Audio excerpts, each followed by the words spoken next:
Hey, Shalom Aleichem to Rakam Kapash from James London, giving all praise, honor, and glory to Yahweh, Ba'Hashem, Yahweh Shai, Ba'Hashem, Chach, Wadash. Want to give double honors unto the elders, the apostles of GMS, and Shalom out there to the whole Rolex, pushing his truth and all sincerity. Back again with another video, and this one's based on this news article, as you see. This one's taken from the Palestine Chronicle. And as you got here, Benny Gantz says Israel may strike Iran over atomic program. Now, we always tell you brothers out there, those that watch our videos, man, that, this third world war that's going to take place, man, is really going to be, mostly located down in the Middle East, man. That's what's really going to kick off the World War III. All right, so we always watch and see, what's going on down there in the Middle East. Right, we know there is tensions between Israel and Iran, and they play focal parts in this conflict. Okay, that the Most High is setting up. Okay, so we're always watching. Okay, what's going on down there, and I know there's a lot of things going on the earth, concerning like Russia, Ukraine in terms of conflicts and stuff like that. But it's not in the prophecies. It's not the focal point. Okay, so we don't avert our eyes too much from the Middle East, right? Because we know that's where it's it's mostly going to go down. These other conflicts, these wars and rumors of wars are just that. They're skirmishes that are happening upon the planet, but what really needs to go down is something down there in the Middle East, man. And so when you see news like this, man, yeah, man, you bring it out, right? So like I said, we know about the tensions between Israel and Iran. They're always going back and forth. Israel always complaining and always threatening.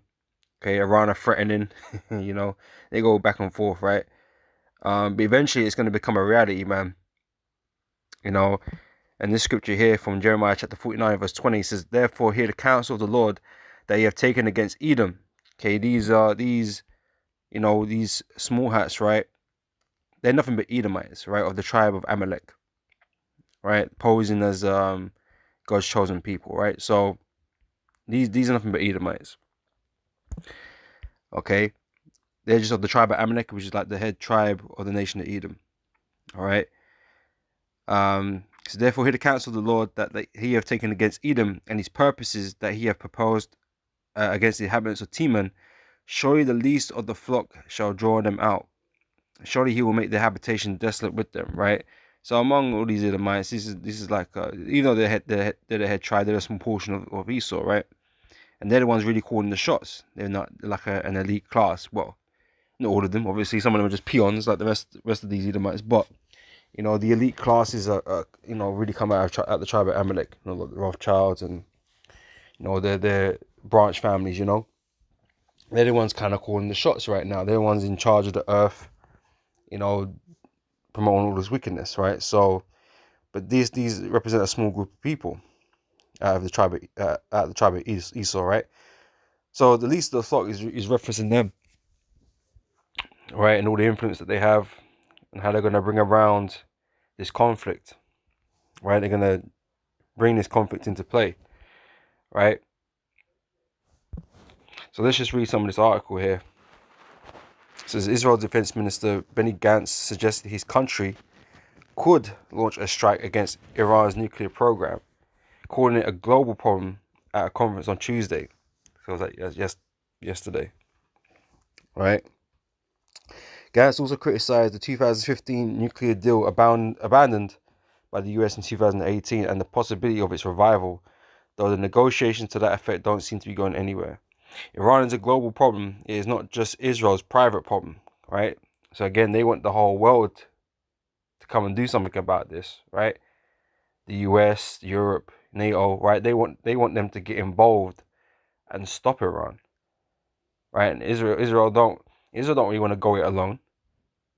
they don't. They'll talk tough, man, like they would, but they don't really want to go it alone. They're gonna influence the whole world, well, their allies, right, to all get involved, right? And this is why nations are gonna get dragged into this, and Russia and their allies, well, Russia is one of Iran's allies, right? So Russia will step in, when these other guys step in, and it's just going to drag a bunch of nations into it. All these defense treaties are going to get activated, and there you go. You got a world war on your hands. So this is what's really going to cause it. It ain't going to be over Ukraine.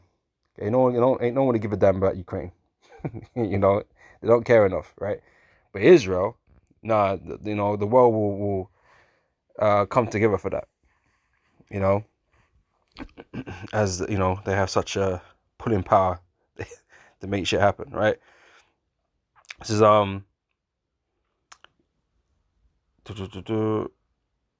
yeah. So Iran is a global problem. It is not just Israel's private problem. All right. So like I said, they're trying to get everyone involved. So we are able to seriously harm and delay the nuclear program. Okay, which, like I said, they've been going back and forth with Iran for a while now.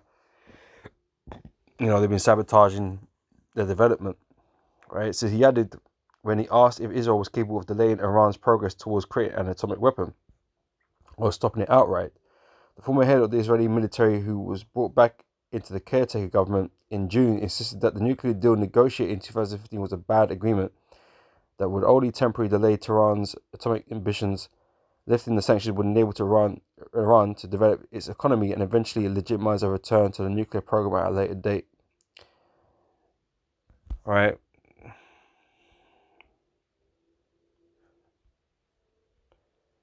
So,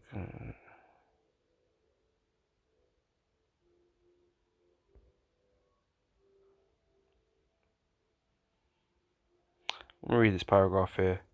So, though Gantz believes the Israeli military has the ability to strike Iran's reactors, former Prime Minister Ehud Barak is not as confident.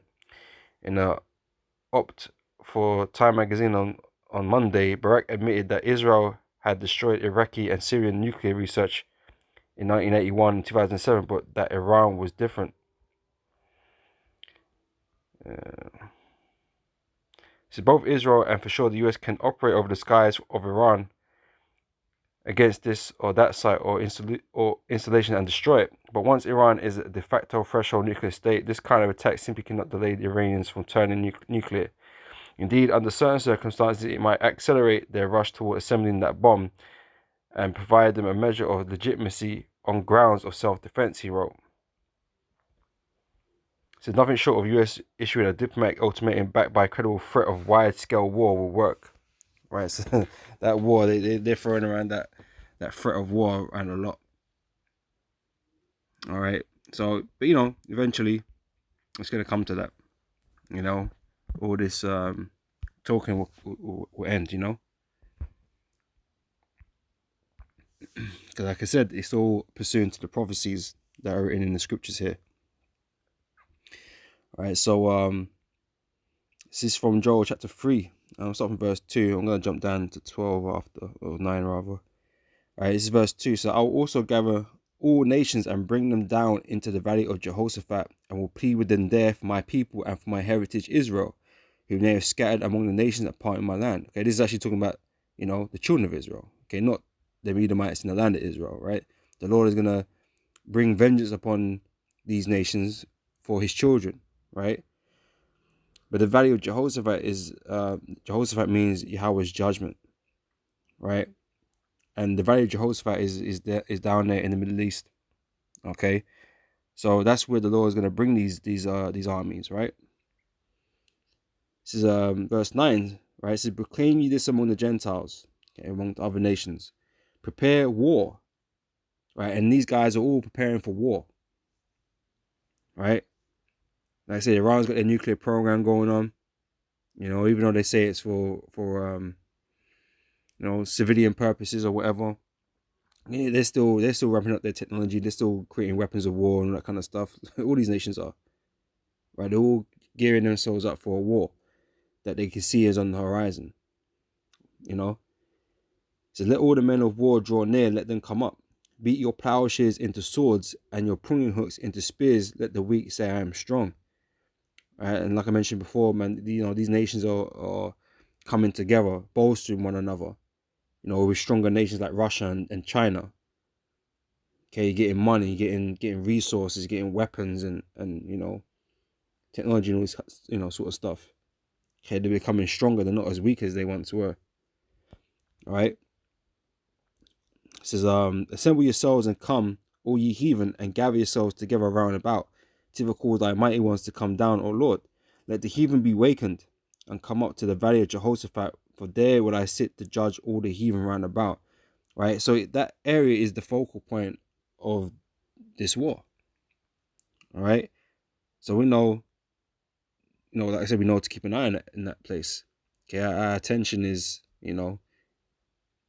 is more concentrated there.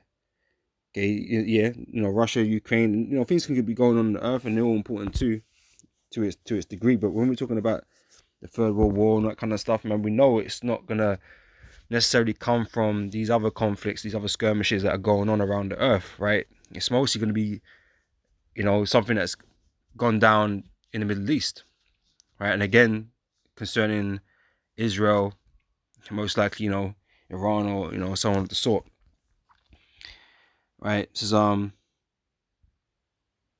says, put ye in the sickle, for the harvest is ripe. Come and get you down, for the press is full, the fats overflow, for the wickedness is great. Multitudes, multitudes in the valley of decision, right? By Jehoshaphat. For the day of the Lord is near in the valley of decision. Okay, there's gonna be hundreds of thousands, millions of people down there.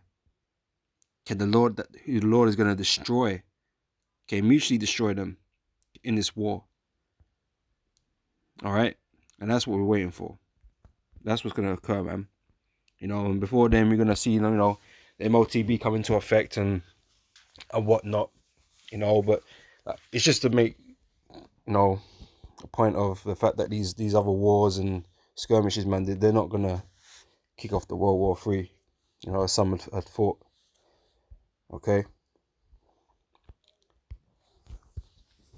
just doesn't fit with the scriptures,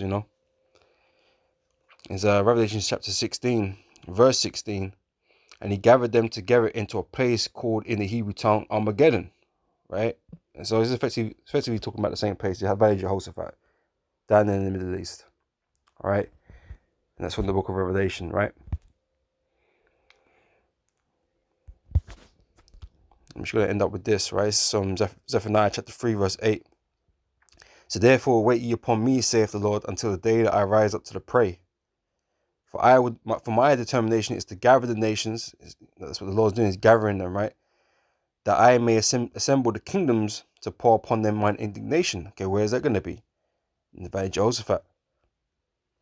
All right. Even all my fierce anger, for all the earth shall be devoured with the fire of my jealousy. Right. So the Lord's going to bring great judgment upon the nations that are going to go down there and fight. And like I said, they're all going to get dragged into this. The least of the flock shall draw them out. They're all going to get dragged into it. These small hats, they're going to drag everyone into this war, man. Just like it was done before, right? And they had the world wars, right? They're going to do the same thing. They're going to be a focal point in that war, right? So that's that, man. So with that, I'm gonna say shalom. Lord, the witness is edifying, and I catch you brothers and sisters on the next video, man. So till next time, I say shalom.